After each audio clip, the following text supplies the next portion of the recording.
We can speak now to Jamie Margolin, founder of the student-led Zero Hour movement, which aims to train young people and promote young climate change activists. She joins us live from Seattle. Hello to you, Jamie. You started campaigning on climate change at the age of 14. I wonder what was the trigger for you? What was it that made you think, I need to stop, I need to do something to change this? Well, for my generation, there's never been a time in my life where climate change wasn't looming over me. There was never been a time in my life where it wasn't dictating every decision that I made, because as a young person, we're constantly being asked to plan our future. What are you going to be when you grow up? What do you want to do? And it's very hard to plan for that in an environment and a planet that you don't know if it's going to be livable. So around when I was 14 years old is when the 2016 election results came in and Donald Trump was elected president. And that was kind of the final straw for me to take action, because now we have a full-blown climate denier and a majority in the United States government that even denies the facts of this issue. So for me, it's always been urgent to act on climate change, but the catalyst was really the 2016 election. That was just like, you know what, my leaders are putting profits over my life. They'd rather line their pockets with the money of the fossil fuel industry than make sure that their children can breathe. Yeah, as you say, you live in a country where the president has ripped up climate change policy, vowed to pull out of the Paris Agreement. Do you feel that you're fighting a losing battle there? Well, there's no choice but to fight this battle.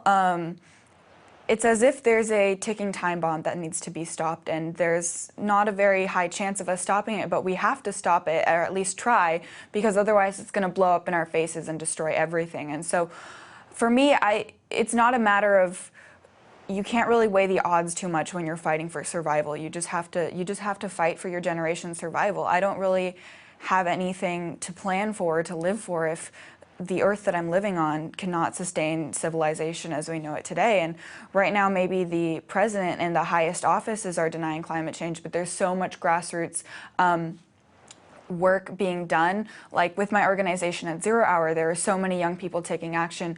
There are so many organizations and local governments that are determined to take action, that we just have to fight it by any means necessary and through all of the angles that we can. With Zero Hour, we do mobilizations. We're organizing a Youth Climate Action Summit in Miami, Florida this summer. We do marches. I also tackle this from the legal perspective. I'm on a lawsuit suing my state for better climate laws. And so you just have to attack this issue by all means necessary and by all sorts of strategies, because it's kind of our survival is on the line and it's an emergency, and we're acting like it. So I have to fight like it's an emergency, like I'm fighting for my generation's lives, because that's really what's happening. It's not just another issue on the list. It's not just another thing to be concerned about. It's tied with everything. President Trump has put the economy, though, at the heart of his presidency and the heart of his campaign for re-election. And it's almost as if it's the economy versus the environment, and the environment isn't going to win in votes.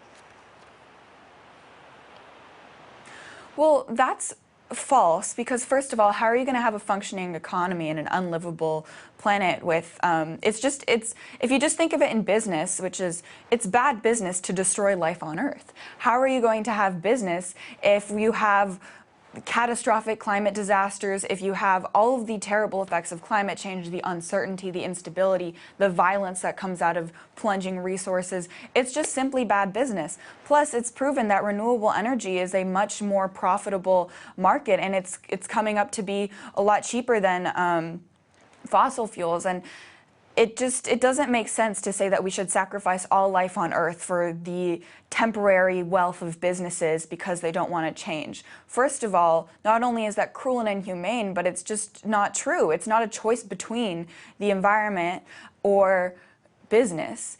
It's either we go down this road of just greed and kill ourselves, or we improve our planet and improve businesses with newer, cleaner, and better jobs, because let's be honest, no one actually enjoys working in a coal mine. No one actually enjoys that is very dirty and hard work. And so renewable energy jobs are significantly better. So it's just completely false, and it's that narrative is really just propaganda from the fossil fuel industry as a scare tactic, saying that we can't save life on Earth and we can't care for people or animals or the environment because they just want to get rich, and they're currently getting rich off of oil, gas, and coal, and they're scared to change. But it's not a choice between the environment and the economy. That is one of the biggest myths ever.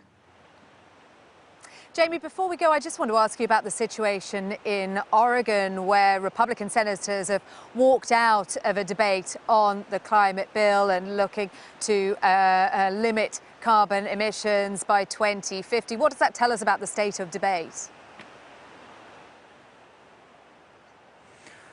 Well, there's just so much climate denial right now in the United States that it's very concerning, because a lot of times, like, these politicians, those who are walking out, those who are just completely closing their eyes to the climate crisis, these politicians are really in the pockets of the fossil fuel industry. They get most of big chunks of their campaign money from the fossil fuel industry, and so in turn they owe them favors. And so even though a lot of these politicians, I think, personally know better and personally know that the climate crisis is a huge threat, that it's tied with everything and that it's threatening life on Earth, they are pressured by these industries that are funding their campaigns to do favors for them. So they will go out and vote against policies, knock down policies, obstruct any climate progress, not because they don't know better, but because they're in the pockets of these industries. And until we can get those industries out of our politics, it's going to be very hard to take really the radical action that we need, because right now, at least in the United States, and I know this isn't unique to the United States, a lot of politicians are in the pockets of these industries and kind of doing their bidding. So that means that they're not actually representing the constituents, the people that they're supposed to be helping. A government's job is to protect young people like me. I'm only 17 years old. I, in theory, have a long and prosperous life to look forward to, but it's the government's job to protect kids like me and to protect people like me who do not have any power but are just stuck in this system. And right now they are choosing to put profits over my life and the life of children, and it manifests into denialism like that.